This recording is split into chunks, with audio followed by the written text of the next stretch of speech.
now you take your hands, interlace them, elbows in front like forearm plank, and we're gonna do shoulder blade retraction at the wall again. So your elbows about shoulder height, your hands about forehead height. You're gonna soften until your shoulder blades come together and then push the wall away. Shoulder blades will move apart. This should be fairly easy for most of you. Okay, just this, we're here to try to get the mechanics correctly, not necessarily to get the muscles stronger just yet. Okay, they'll get stronger under weight, which will happen in a moment when we're on the ground. So just see if you can get the mechanics while no weight is really on the shoulder girdle. Think about that, again, that circular movement. It's this way. Hands are slightly turned out, hands are fairly wide, gives you more power. And you could always do it on knees again. Fingers grip the ground, I lean forward, I bend like I'm gonna go to chaturanga. The shoulder blades would naturally come together, but I'm gonna stop them from doing that all the way. So I'll push the ground circularly down and in. Okay, that's gonna get pectoralis and serratus active, down and in. Okay, and you see my torso lifted up away from the ground, giving me some strength and power. Then I keep that strength and power and slowly allow myself to lower all the way down. If you've got two weights or two blocks or two heavy things of equal weight, you can hold them in your hands. And we're gonna do, first things first, chaturanga on the back. So here's chaturanga on the back,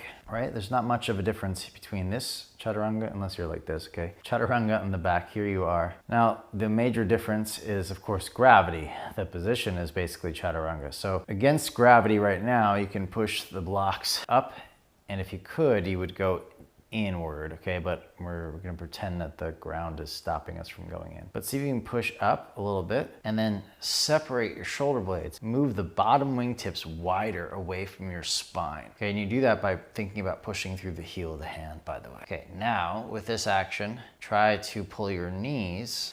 We're gonna go from chaturanga to crow. Knees outside the arms and squeeze your knees into your elbows. With your tailbone tucked, you can now start to use your upper core muscles. Do a sit up and try to get as tight as you can. Squeezing knees into arms. Arms don't allow the action to happen. Now you're in crow pose. Come back to chaturanga. Well, half of a chaturanga, let's say. Here's chaturanga, here's half of chaturanga. Really powerful arm balance position. And then release back down. We'll do crow on blocks, so feet will be on the blocks. So you don't have to worry about balancing. Knees outside the arms and squeeze the knees in. And all you need to do is walk your hands back towards the blocks, elbows squeeze in. I would put a big couch cushion in front of your face just in case you accidentally balance or fall forward. Okay, squeeze the elbows in, squeeze the knees in, and lift your butt up. Now, as you lift your butt up, you can try this a couple times with me. Sink your shoulder blades together, push your shoulder blades apart.